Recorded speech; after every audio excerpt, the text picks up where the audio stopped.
Hello and welcome back to Planty Mandy. This is video number 4 and it's going to be my favorite plants of September and new plants of September. So there's a few plants that I did get at the end of August, but it's my channel and I make the rules. So I am showing you a few different plants.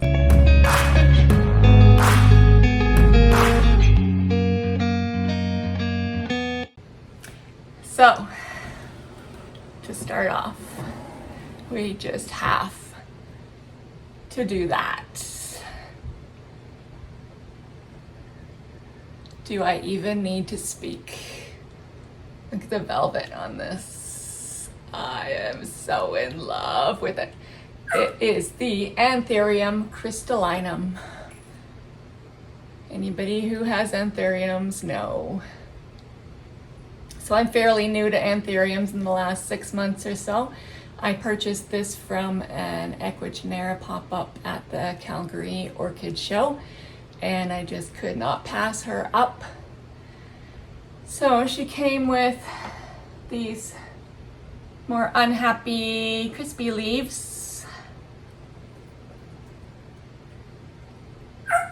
I potted her up into this mix. Check out those juicy roots in there. Oh, can you see it? There it is. So leca on the bottom. Up here is just sphagnum moss, perlite, and orchid bark. No drainage. So I keep the reservoir about here. She's about dry, so I'm gonna top her up. And then I went away for vacation for 2 weeks and she had this itty bitty little leaf coming in. And it was exciting, but when I got home from vacation, here she was, huge leaf. Okay, let's see. People do head checks, right? There's my head. I'm so happy with her. And I'm pretty sure I am totally in love with anthuriums now because of this plant. Gorgeous. Love it so much. Okay, we're gonna just... We don't want to hide her away. Right there.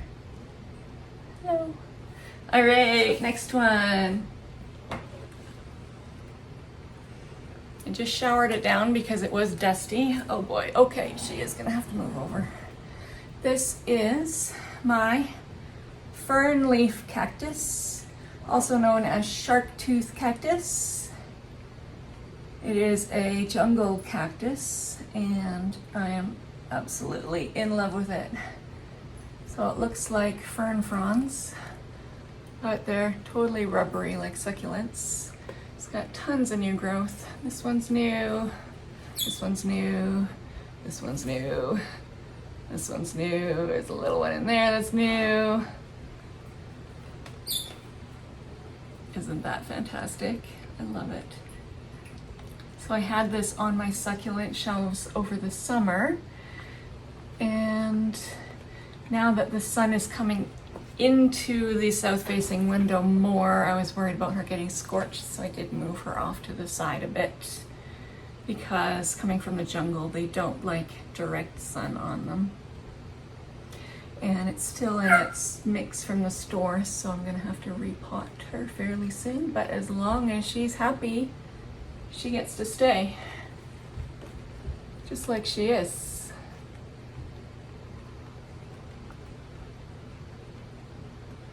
I am pretty sure this is going to be one of my all-time favorites forever. So gorgeous. If you see any white spots, I do realize that there are some mealybugs. I tried to clean it off as much as I could and I am treating it, but she doesn't seem phased. Very happy, which makes me very happy. Okay, over here for her. I tried not to just show you huge plants, but it's my first favorites video, so I have to show you the huge plants. This one I'm gonna have to stand up for. Philodendron Brasil. And it just keeps going and going and stuck under the table and going So this hangs on the wall behind my living room couch. And this is as long as it can get before it starts really bugging people on the couch. So I'm constantly chopping it and it just keeps constantly growing. Let's try and show you some more close-ups. I did stick a couple strands of Philodendron lemon lime in here a while back, but I don't see any of them at the moment. These are just, some of them are more variegated than others. So with Philodendron Brasil, the variegation is directly related to the amount of light that it gets. You give it less light, you're going to get more dark green leaves. You give it more light, you're going to get more of the lime green leaves on the leaves. So it's really personal preference, and you can move it around until you get your plant exactly the way that you want it to grow. This one is off to the side from my south-facing windows in my living room, so it gets direct morning sun and then bright indirect all day long. And I am just totally in love with it. This is in a Wally grow plant too. Not sponsored, but hey, if they wanted to sponsor me, I wouldn't complain. So it has like a plastic attachment that screws into the wall directly, and then this just slides back onto it. So it's super easy to take down in water, and you don't have to put holes in your ceiling. I did buy these off of somebody on Marketplace actually, so they were used beforehand, but I love them. They work great. Philodendron Brasil.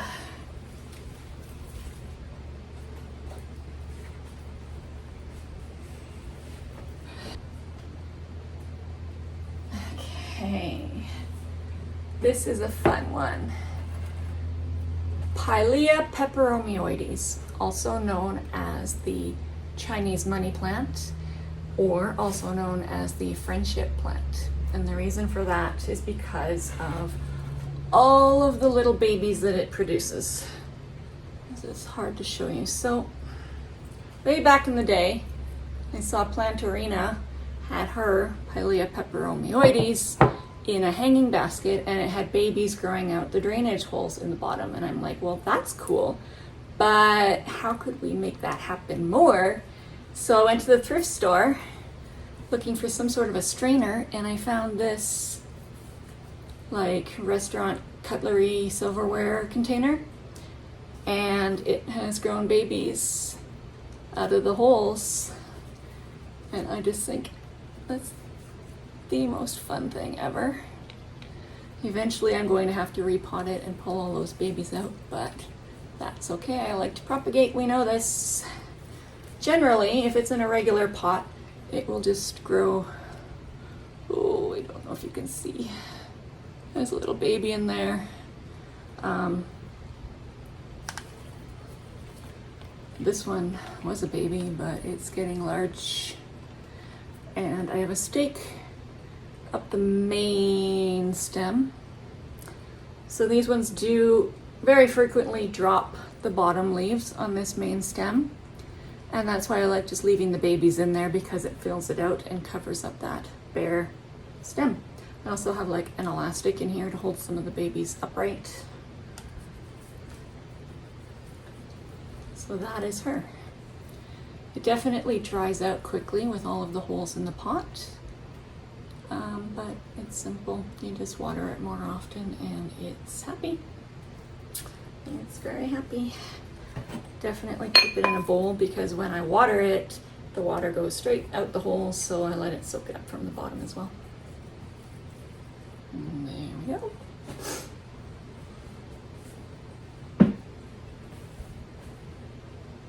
Okay, this one's heavy. This is my Alocasia Micholitziana, also known as the green Frydek. Technically, the Frydek is the variegated version. This is the green one. Sometimes I have heard it called green velvet. So I bought this plant, itty bitty teeny tiny. Maybe I might have a photo I can insert right there. And it has put off several babies. I kept it in soil for a long time. I just transferred it and all of my alocasias to DIY pon a few months ago, like 4 months ago maybe. And this one has absolutely loved it. I did take out some corms to propagate myself, but it just put out its own babies anyway. So let's see. There we go. We can see it a little bit better. I do have it tied loosely to a stake just to kind of contain the leaves. Otherwise it just man spreads all over the place, as they do. And you would recognize this one because it's generally right back there. So it's medium light, but it does get a little bit of grow light back there.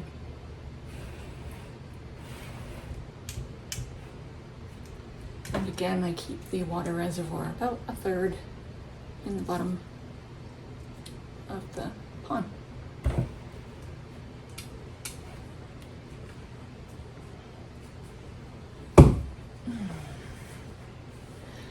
Okay, so that was 5 favorites for the month of September, and I figured I could also add in new plants that I purchased in September and the end of August. Since I've never made a video before, I might as well show you those too. This one I think is super cool and unique. I almost made it out of the garden center without buying anything, and then this was the last thing I saw, and I love this. So it is, the common name is lemon vine. And what is cool about it is a cactus, actually. So it feels very much like a succulent. It's very rubbery. It does grow up a vine, very similar to peperomia, really. But when I Googled it, there's not a lot of information on the internet about these. But when I Googled it, it said that this is actually one of the earliest ancestors of the modern day cactus.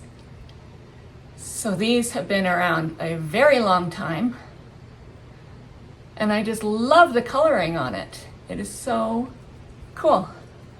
So like I said, there's not a lot of information on the internet about them, other than they like water more than any other cactus, obviously, and more than most succulents too. So just water them like a tropical plant. And so far so good. Maybe I'll make a care video once I have some more experience with it. But I just think it's so cool, and knowing that it's so ancient makes it even cooler.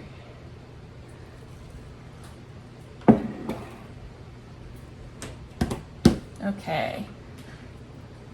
This little guy. Let's face it, I bought him for the pot, not the plant. Isn't he adorable? So this, I don't know what it is. I had to put the picture through a plant identification app, and it said Kalanchoe something. I'll put the name on the bottom. But there's several succulents that look very similar to this, like petal leaf things. So if anybody knows for sure what this is, please let me know. But you know, it was the pot. I bought it for the pot. The succulent's a bonus, but he's so cute. Okay, these ones. I bought these locally from somebody off Marketplace. Here it is. Isn't that gorgeous? Alocasia Frydek. So that is the variegated version. I hope it's focusing. Just a little baby. So it came to me in pon, and I just up potted it into deeper pon, and it's a little bit saggy, but the roots are growing right down into there, so they're happy. So I think it's just a little bit stressed from being repotted, and it'll bounce back. I am so absolutely thrilled with this baby. So pretty. And this leaf in the middle is on its way out, obviously, as alocasias do. That's fine. Can't wait to get a new leaf and see what I get. And then from the same lady, this one gets a special cloche because it was not acclimated to room humidity yet. But it is a pink variegated Alocasia Bambino. I hope you can see that pink leaf. Isn't that gorgeous? So these Bambinos are some of the smallest Alocasias. They stay fairly small. Her mother plant was very bushy and full. So this is just a tiny little baby. It was in fluval stratum from her. I did up pot it into pon on the bottom, and we're just waiting for it to grow at this moment, keeping it in the humidity. I open it up every day or two to let some air in. But so far so good. We did get a new leaf, not a lot of variegation, but it does have variegation. So hopefully that will turn into a really beautiful plant, and I am in love with it. All right. Last two are the same plant. They are desert roses. So I have been looking for a desert rose for a long time, and every time I found them in the store they were 30 bucks, and I just could not justify that. And then I found these for $10 at Canadian Tire, and they're just little. I'll show you this one first. But look how many actual branches, there we go, how many branches are in there. So that's gonna be a great big beautiful plant. It says that it is red, so it'll have red flowers eventually. Super healthy. Definitely I will have it in lots of light, and hopefully it does well. This one, I think, was probably left behind because it's growing sideways in the pot like that. And I'm like, that's what makes them special, right? Aren't desert roses supposed to be like as weird as possible? And this one says pink piquete? I don't know how to pronounce that, but it's like the white flowers with the pink outline, and that's so gorgeous to me. And I just feel so lucky that this was the last one there, because people didn't want the wonky one. And I'm like, well, that's perfect. I love the wonky one. It looks so cool like that. So $10 each, I ended up getting two. Oops. And that's everything. All of my new plants, all of my favorites. Thank you for watching again. I really appreciate all of you. Like, comment, and subscribe, please. And until next time, peace, love, and plants. I've seen a lot of change, been through a lot of pain. Some things are not the same as they were a year ago, but all will be okay. I move on each and every day. The past is where it stays, way back a year ago. I've changed for the better this time. I thought I would never be fine. I strive just to say I'm alright, and for the first time in a long time I'm alright. I've seen a lot of change, been through a lot of pain. Some things are not the same as they were a year ago.